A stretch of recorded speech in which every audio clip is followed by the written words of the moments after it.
Hello everyone, hello दोस्तों, देश के समस्त छात्र छात्राओं को नमस्कार, मेरा प्यार भरा प्रणाम। उम्मीद करता हूं आप सब बहुत बढ़िया होंगे, खुश होंगे, एकदम मस्त होंगे और एकदम स्वस्थ होंगे। ऐसी उम्मीद मैं आपसे करता हूं, क्योंकि जिसकी मस्ती जिंदा है उसकी हस्ती जिंदा है, अदरवाइज वो इंसान इस दुनिया में जबरदस्ती जिंदा है। तो बताओ मेरे को कमेंट करके कि आप एकदम मस्त हो और पढ़ाई करने में व्यस्त हो।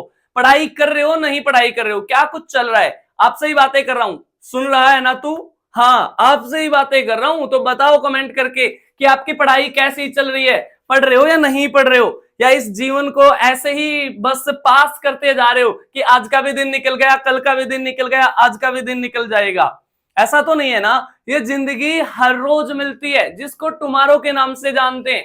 प्रत्येक सुबह है ना, क्रांति है अंधेरे के खिलाफ। प्रत्येक सुबह वो आपके ऊपर है, आप उस समय का कैसे यूटिलाइजेशन कर रहे हैं।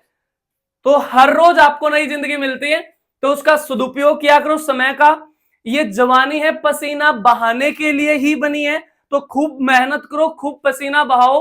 अगर आज मेहनत करके पसीना नहीं बहाया ना, तो कल को आंसू बहाने के लिए तैयार रहना फिर। ठीक है, यहाँ पर जो ये सोसाइटी है, या जो आपकी जो वैल्यू है, आपकी जो रिस्पेक्ट है, एक जब पद आपके पास होता है ना, एक अच्छी जॉब होती है, तभी होती है। समझ में आई है कुछ कहानी? तो खूब मेहनत किया करो, खूब पढ़ाई किया करो। तो आज की क्लास में बातें करेंगे नोबेल पुरस्कार की। तीसरी क्लास आपकी रहने वाली है, और मैं दीपक आप सभी का फिर से वेलकम करता हूं दीप लर्निंग पॉइंट के इस ऑफिशियल यूट्यूब चैनल पर। पूरे उत्साह और उमंग के साथ आप सभी का स्वागत करता हूं। और आज बातें करेंगे नोबेल पुरस्कार की। तीसरी कहानी आपकी रहने वाली है, तीसरी क्लास और अंतिम क्लास आपकी रहने वाली है नोबेल पुरस्कार के ऊपर। भाई हमारी सीरीज चली हुई है ना यूट्यूब के ऊपर, जिसमें हम स्टैटिक जीके और इंडियन ज्योग्राफी पढ़ रहे हैं। तो स्टैटिक जीके में ये वीडियो आपके लिए है। इससे पहले क्या पढ़ा चुका हूं मैं आपको नोबेल के बारे में? सबसे पहली क्लास आई थी नोबेल की, जिसमें हमने नोबेल का इतिहास जाना था। जो नोबेल पुरस्कार है, दुनिया का जो सर्वोच्च पुरस्कार है, उसका इतिहास जाना था। कब से उसकी शुरुआत हुई है, क्या कुछ कहानी, वो सारी बातें उस वीडियो में की है, आप जाकर देख लीजिए। दूसरी क्लास में हमने बातें की थी कि कौन सबसे युवा रहे हैं इसको प्राप्त करने वाले, और कौन सबसे उम्रदराज रहे हैं, और कुछ ऐसे महान व्यक्तित्व के चेहरे भी रहे हैं जिन्होंने नोबेल को 2 बार भी जीता है। जिन्होंने नोबेल को 2 बार भी जीता है, तो वे भी रहे हैं। ठीक है, तो वे 2 वीडियो आप जाकर देख सकते हो। उसके बाद इस वीडियो को देखना, फिर देखना आप कितना कॉन्फिडेंस महसूस करोगे नोबेल अवार्ड्स वाले टॉपिक के अंदर। तो चलो आज की कहानी की शुरुआत करते हैं कि हमारे भारत से जिन्हें मिला है, भारत से किस किस को मिला है नोबेल अवार्ड। हमारी क्या रैंकिंग है नोबेल में? टोटल सिर्फ 9 ही व्यक्ति हैं। टोटल सिर्फ 9 ही व्यक्ति। इनमें से कुछ तो ऐसे हैं जो वैसे भारतीय मूल के हैं, लेकिन जब उन्हें मिला वो बाहर थे, उनके पास नागरिकता दूसरे देश की थी, लेकिन जिनका जन्म भारत में हुआ उनके बारे में ही बातें करते हैं। तो ये टोटल कितने हैं? 9 है। इसके बारे में बातें करेंगे। तो भारत से सबसे पहले किसे मिला है? भारत से सबसे पहले मिला है रविंद्रनाथ टैगोर को।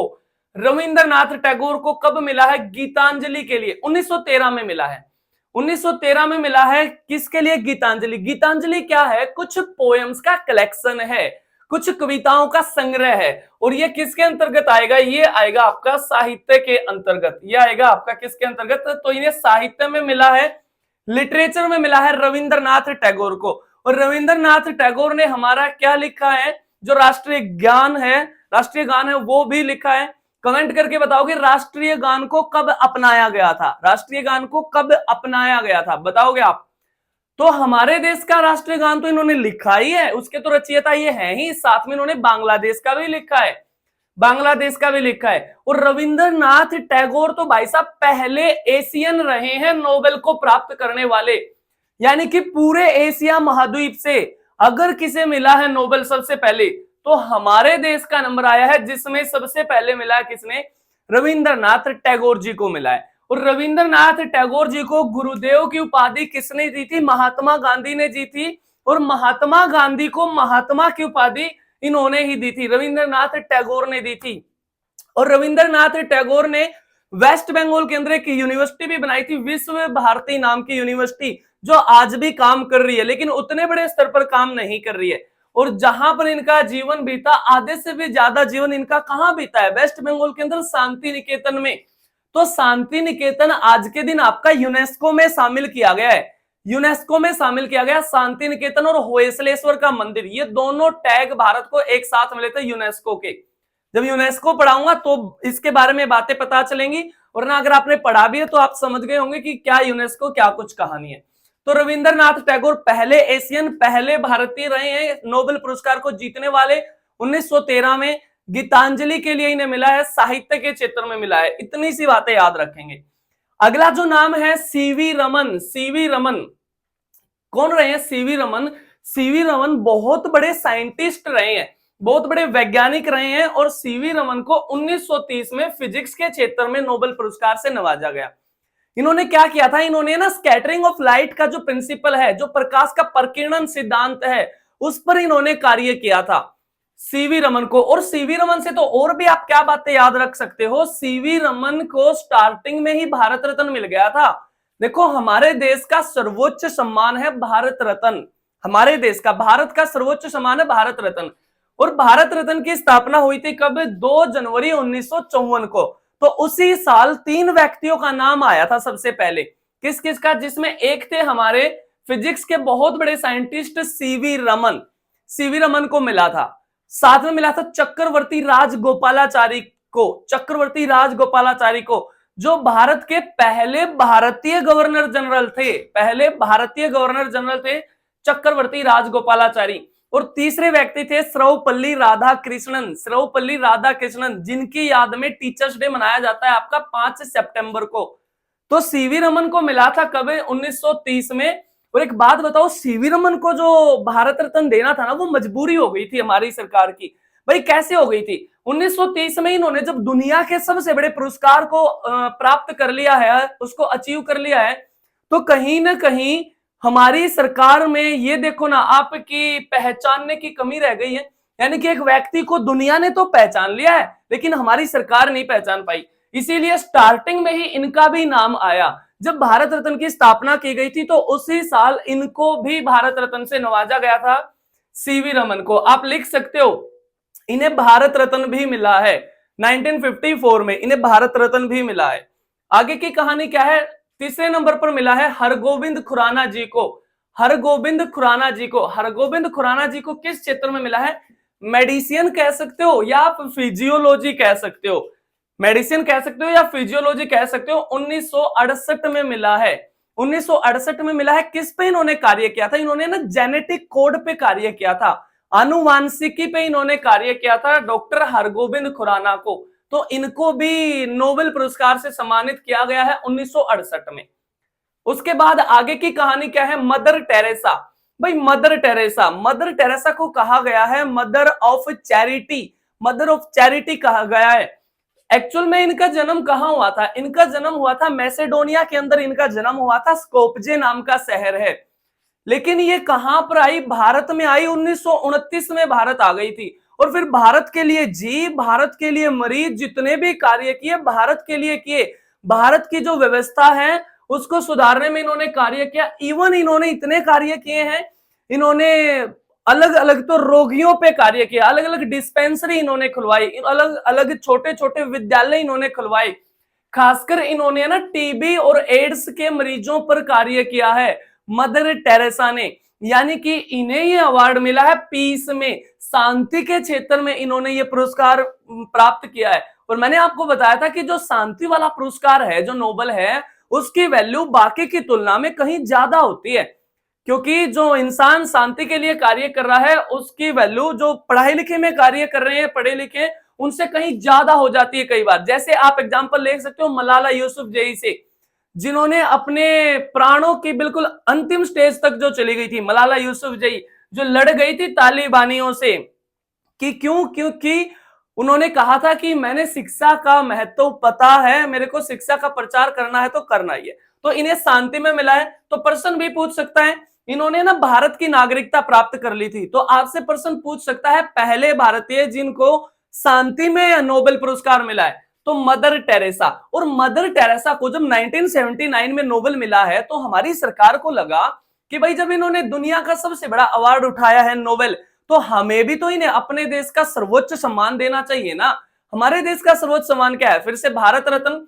तो अगले ही साल 1980 में 1980 में मदर टेरेसा को भारत रत्न से भी सम्मानित किया गया था। जो भारत रत्न है ना, वे 1977 में बंद कर दिए गए थे, और बंद करने के बाद वे शुरू हुए दोबारा से जब इंदिरा गांधी प्रधानमंत्री बनी थी 1980 में। तो जब इंदिरा गांधी प्रधानमंत्री बनी थी 1980 में, तो आते ही उन्होंने सबसे पहले नाम आया था मदर टेरेसा का, मदर टेरेसा का, जिनको मदर ऑफ चैरिटी भी कहा जाता है। और मदर टेरेसा का दूसरा नाम अगर आपसे पूछ ले, यानी कि इनके आधार कार्ड का नाम अगर आपसे पूछ ले, तो इनके आधार कार्ड का नाम है एग्नेस गोंखा बोजाखियू। एग्नेस गोंखा बोजाखियू आप लिख लेंगे, वो इनका आधार कार्ड वाला नाम है, ये कह सकते हो आप। साथ के साथ आगे की कहानी क्या है, उसके बाद फिर है सुब्रमण्यम चंद्रशेखर। सुब्रमण्यम चंद्रशेखर को भी नोबेल पुरस्कार से नवाजा गया है, 1983 में नवाजा गया, और फिजिक्स में नवाजा गया। एक्चुअल में क्या है, फिजिक्स की एक ब्रांच है एस्ट्रोफिजिक्स, जिसको बोलते हैं खगोल भौतिकी, जिसमें हम जितने भी खगोलीय पिंड होते हैं उनके बारे में अध्ययन करते हैं। तो उस पर इन्होंने कार्य किया था। इन्होंने है ना चंद्रशेखर लिमिट दी थी, चंद्रशेखर लिमिट दी थी, उसके बारे में बातें इन्होंने की थी। जब हम पढ़ेंगे सोलर सिस्टम के बारे में तो उसके बारे में बातें करेंगे कि क्या होती है चंद्रशेखर सीमा या चंद्रशेखर लिमिट क्या होती है। तो सुब्रमण्यम चंद्रशेखर को 1983 में मिला है, किस में, एस्ट्रोफिजिक्स कह सकते हो या आप फिजिक्स कह सकते हो, क्योंकि फिजिक्स की ब्रांच है एस्ट्रोफिजिक्स, खगोल भौतिकी जिनको बोलते हैं। उसके बाद है अमर्त्य सेन। अमर्त्य सेन है, इनको मिला है 1998 में। 1998 में किस क्षेत्र में मिला है, इकोनॉमिक साइंस में। सबसे पहले तो कमेंट करके यही बताना है कि इकोनॉमिक साइंस में नोबेल पुरस्कार की स्थापना कब की गई, कब की गई और किसके कहने पर की गई। तो ये क्वेश्चन हो गया आपका, कमेंट में जरूर बताओगे मेरे को कि इकोनॉमिक साइंस में नोबेल की स्थापना कब की गई, कब ये दिया जाने लगा। तो 1998 में इकोनॉमिक साइंस में नोबेल मिला किसे, अमर्त्य सेन को। अमर्त्य सेन को 1998 में ये मिला। उसके बाद अगले ही साल 1999 में इन्हें भारत रत्न भी दिया गया है, इन्हें भारत रत्न भी मिला है। तो अब तक 3 व्यक्ति आ चुके हैं जिन्होंने नोबेल को भी जीता है और जिन्होंने भारत रत्न को भी जीता है, जिसमें पहले पर तो थे आपके CV Raman. CV Raman starting में ही मिल गया था सीवी रमन को। और फिर है आपकी मदर टेरेसा, मदर टेरेसा 1980 में मिला है। और उसके बाद 1999 में अमर्त्य सेन को भारत रत्न से भी सम्मानित किया गया। और 1999 का वो पहला दौर था जब भारत रत्न 4 व्यक्तियों को दिया गया था, जब भारत रत्न 4 व्यक्तियों को दिया गया था। वरना प्रावधान तो ये है कि प्रत्येक वर्ष 3 ही लोगों को दिया जाएगा भारत रत्न, लेकिन दिया कितनों को गया था, पहली बार 1999 में दिया गया था 4 लोगों को। और जो अब की बार ये जो साल है आपका 2024 है, इसको तो भारत रत्न वर्ष ही कहा गया है। 2024 को भारत रत्न वर्ष ही कहा गया है। क्यों कहा गया है, पहली बार 5 लोगों को भारत रत्न दिया गया है, पहली बार 5 लोगों को भारत रत्न दिया गया है, जिसमें से 2 तो आपके पूर्व प्रधानमंत्री रह चुके हैं। अगर आपको पता है तो कमेंट करके उनके नाम भी बताएंगे कि 2024 में किस पूर्व प्रधानमंत्री को भारत रत्न मिला है। हालांकि मिला मरणोपरांत है, मिला उनको मरणोपरांत है। चलो अब आगे की कहानी क्या है, आगे की कहानी है 7वें नंबर पे है वेंकट रामन रामकृष्णन। वेंकट रामन रामकृष्णन को मिला है 2009 में नोबेल पुरस्कार केमिस्ट्री में, रसायन विज्ञान के क्षेत्र में इन्हें मिला है। और रसायन विज्ञान में इन्होंने कार्य किस पे किया था, जो राइबोसोम है उसकी संरचना पर इन्होंने कार्य किया था वेंकट रामन रामकृष्णन ने, तो इनको मिला है नोबेल पुरस्कार। उसके बाद आगे की कहानी क्या है, शांति में फिर से एक और महान व्यक्ति तो आए जिनको मिला है 2014 में, कैलाश सत्यार्थी। कैलाश सत्यार्थी को भी मिला है 2014 में, पीस में मिला है, शांति में मिला है। कैलाश सत्यार्थी जी की क्या कहानी है, देखो कैलाश सत्यार्थी जी को ये पुरस्कार मिला था नोबेल, मलाला यूसुफजई के साथ में मिला था। और मलाला तो नोबेल को प्राप्त करने वाली सबसे युवा है, तो उनके साथ ही मिला था इनको, ये साजे में मिला था, पीस में। बातें आई कैलाश सत्यार्थी ने क्या किया है भारत के लिए, इन्होंने है ना, इनका एक एनजीओ है जिसका नाम है बचपन बचाओ आंदोलन, बचपन बचाओ आंदोलन। तो उस पर इन्होंने कार्य किया, यानी कि इन्होंने जो छोटे बच्चे हैं, जो मौलिक अधिकार भी है हमारा यहाँ पे कि 6 से 14 वर्ष के बच्चों को अनिवार्य निःशुल्क शिक्षा प्रोवाइड करवाएगी हमारी सरकार। ये हमारा मौलिक अधिकारों में भी शामिल किया गया है। जो 86वां संविधान संशोधन है 2002 के तहत ये बातें की गई हैं। ठीक है, आर्टिकल 21A में ये कहानी बताई गई है, हमारे संविधान के अनुच्छेद 21A में। तो इन्होंने क्या किया, जो छोटे बच्चे जो इंडस्ट्री वगैरह में या किसी उद्योग धंधे कारखाने में काम कर रहे थे, उनको उस राह से हटा के शिक्षा की राह पर इन्होंने चलाया है, यानी कि उनको विद्यालय की तरफ भेजा है। उनकी जिंदगी में एक नया मोड़ ये लेकर आए हैं। कौन? कैलाश सत्यार्थी। BBA बचपन बचाओ आंदोलन इन्होंने चलाया। इतनी सी कहानी याद रहेगी। उसके बाद अगला नाम है अभिजीत बनर्जी। अभिजीत बनर्जी, और अभिजीत बनर्जी को मिला है 2019 में। अभिजीत बनर्जी को मिला है 2019 में। किस में मिला है? इकोनॉमिक साइंस में। इकोनॉमिक साइंस में मिला है, आपका आर्थिक विज्ञान में मिला है। और अभिजीत बनर्जी का जन्म कहां पे हुआ था जनाब? महाराष्ट्र के अंदर इनका जन्म हुआ था। और इन्होंने है ना ग्लोबल पॉवर्टी पे बातें की थी, यानी कि वैश्विक स्तर पर निर्धनता को या गरीबी को कैसे कम किया जाए, उस पर इन्होंने कुछ आंकड़े दिए, कुछ रिपोर्ट दी, तो उस पर इन्हें मिला है। हालांकि साथ में इनकी पत्नी एस्थर डफलो को भी मिला है। इनकी पत्नी एस्थर डफलो को भी मिला है। और इनकी पत्नी तो भाई साहब एस्थर डफलो जो है वो इकोनॉमिक साइंस में नोबेल को जीतने वाली सबसे युवा हो गई हैं। सबसे युवा 46 साल की उम्र में उन्होंने ये जीता है। देख लो आप, 46 साल की उम्र में उन्हें जीता है एस्थर डफलो, जो इनकी पत्नी है, उनके साथ इन्हें ये मिला है। तो आप देख सकते हो, अब मलाला की कहानी आपको समझ में आई होगी कि कहां मलाला ने मात्र 17 साल की उम्र में नोबेल को जीत लिया था। तो ये वे भारतीय हैं, ये वे महान चेहरे हैं, महान व्यक्तित्व हैं, जिन्होंने दुनिया के सबसे बड़े पुरस्कार नोबेल पुरस्कार को जीता है, उसको अचीव किया है। तो यहां पर आपसे सीधे क्वेश्चन पूछ लेगा, डायरेक्ट क्वेश्चन पूछेगा। एक तो आपसे पूछ लेगा 1983 में किसे नोबेल पुरस्कार मिला है भारत से? आप बताओगे सुब्रमण्यम चंद्रशेखर। और सुब्रमण्यम चंद्रशेखर सीवी रमन के भतीजे रहे हैं, ठीक है, जिन्होंने एस्ट्रोफिजिक्स में जीता था या खगोल भौतिकी में जीता था। ये बातें आप बता सकते हो। क्लियर है कहानी? उसके बाद आगे की बातें आपसे पूछ लेगा कि पहले साइंटिस्ट कौन रहे हैं। पहले साइंटिस्ट तो सीवी रमन। सीवी रमन 1930 में इन्होंने जीता है। किसमें? फिजिक्स में जीता है। स्कैटरिंग ऑफ लाइट का इन्होंने प्रिंसिपल दिया था। और अगर आपसे पूछ ले पहले एशिया महाद्वीप से सबसे पहले किसे जीता है?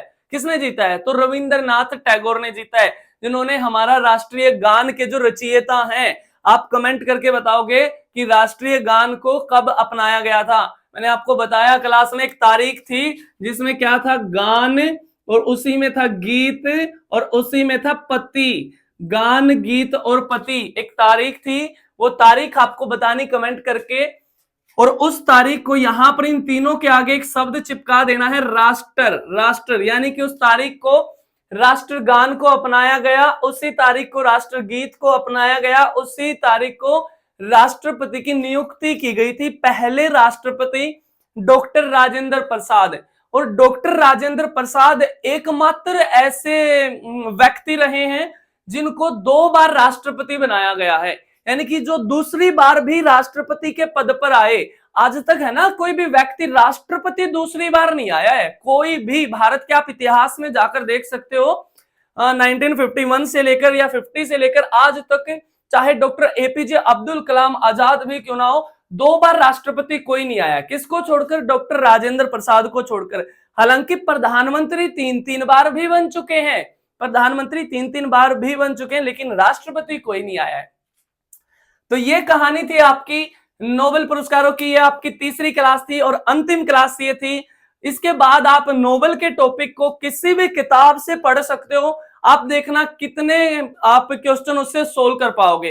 गारंटी है आप मोर देन 90% क्वेश्चन सोल्व कर पाओगे नोबेल से।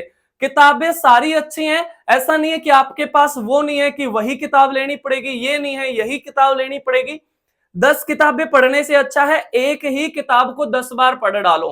तो किताबें सारी अच्छी हैं और इन किताबों से ही बहुत अच्छा रास्ता गुजरता है आपकी बहुत अच्छी सफलता का। तो खूब पढ़ाई किया करो, खूब मेहनत किया करो। और आज की बातें यहीं तक रखते हैं, बाकी बातें कल करेंगे। मिलता हूं फिर आपसे अगली वीडियो में, सेम टाइम सेम जगह अगले दिन। तब तक के लिए खुश रहो, मस्त रहो, स्वस्थ रहो, अपना ख्याल रखो और अपने घर वालों का ख्याल रखो। जय हिंद, जय भारत, वंदे मातरम।